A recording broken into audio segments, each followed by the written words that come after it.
there is a moment, probably more than once, where you felt your peace slipping, and instead of protecting it, you handed it over. You told yourself it was compromise. It was not compromise. It was surrender. And some part of you knew it even as you did it. You have been taught, without anyone ever saying it directly, that keeping the peace means giving up your own. That if she is upset, your calm is the thing to sacrifice first. That if there is tension, you are the one who bends, apologizes, softens, until the discomfort in the room goes away, even if it costs you something you cannot easily get back.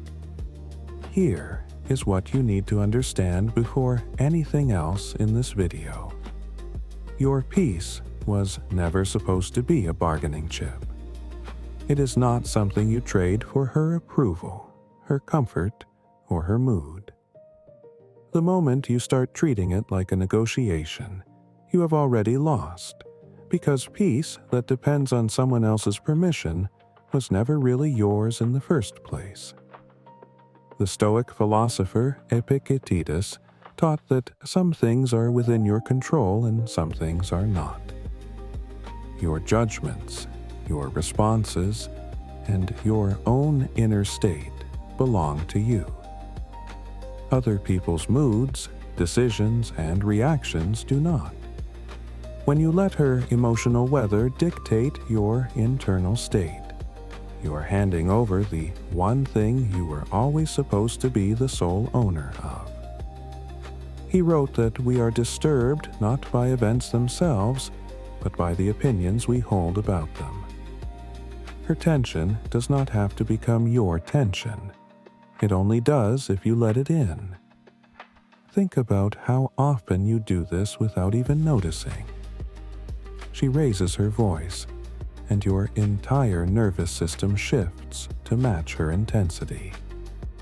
She goes cold, and you spend the next 3 hours trying to figure out what you did wrong, running scenarios, drafting apologies for things you are not even sure require one. She tests you with a jab disguised as a joke, and you feel your jaw tighten before you have even decided how to respond. In every one of these moments, you are handing her the steering wheel to your own internal state, and then wondering why you feel so exhausted by the end of most days. This is not about becoming cold or indifferent to her. That is not strength. That is just a different kind of imbalance.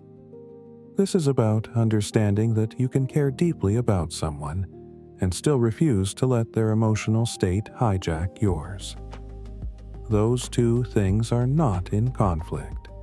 In fact, the man who can stay grounded while someone he cares about is upset is far more useful to them than the man who collapses into the same storm they are already standing in. Marcus Aurelius wrote, "You have power over your mind, not outside events. Realize this, and you will find strength."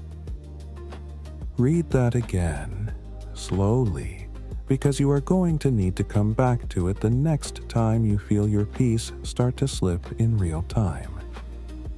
Her outside event, her mood, her words, her test, does not get to dictate your mind unless you hand it that power. And you have been handing it over so often that you probably do not even notice yourself doing it anymore. Here is what it actually looks like to hold on to your peace instead of negotiating it away. When she is upset, you can be present without absorbing it. You can listen, you can care, you can even help, without letting her emotional temperature become your own. There is a difference between empathy and enmeshment. Empathy means you understand what she feels. Enmeshment means you start feeling it as if it were your own crisis to solve immediately, at the cost of your own stability. When she tests you, and she will, You do not need to pass by performing anger or performing detachment. You pass by staying exactly who you already were before the test started. A test only works if it can move you. The moment you stop being movable by things that are not actually yours to fix, the tests stop having power over you, and eventually they stop coming as often, because there is nothing there to provoke. When conflict shows up, you do not have to choose between exploding and collapsing. There is a third option almost nobody teaches you: staying calm and staying honest at the same time. You can say the hard thing without raising your voice. You can hold a boundary without needing her to agree with it first. Your peace does not require her permission to exist. It only requires you to stop asking for it. Picture a specific moment.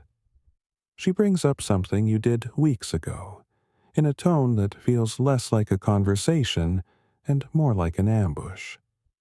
The old version of you would either shut down completely, agreeing to anything just to end the discomfort, or match her intensity and turn it into a fight neither of you actually wanted. There is another way to stand in that moment. You stay seated, physically and emotionally. You say, calmly, that you hear her and that you are willing to talk about it, but not in a way that turns into an attack. You are not walking away from the conversation. You are refusing to let the conversation walk away with your composure. That distinction changes everything about how these moments actually resolve. This is harder than it sounds, because your body will want to react before your mind catches up. The jaw tightens, the chest gets tight. The urge to defend yourself immediately takes over before you have even processed what was said. Building the ability to notice that reaction as it starts, and choose your response instead of being run by it, is not something that happens in one video or one conversation. It is a practice, the same way training a body is a practice. You will fail at it more than once. The goal is not perfection. The goal is noticing sooner each time and recovering faster each time you slip. Seneca wrote that we suffer more in imagination than in reality. So much of what disturbs your peace is not what actually happened. It is the story you build afterward. The 3 hours you spend replaying a comment that probably meant nothing.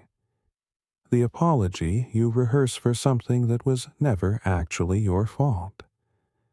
That imagined version of events is where most of your peace quietly leaks out, long before anything real ever demanded it. This is not a strategy to win her over. If you start guarding your peace as a tactic to make her chase you harder, you have missed the entire point, and she will feel the manipulation underneath it eventually. This is about you, independent of the outcome with her. A man who protects his own peace is not doing it for leverage.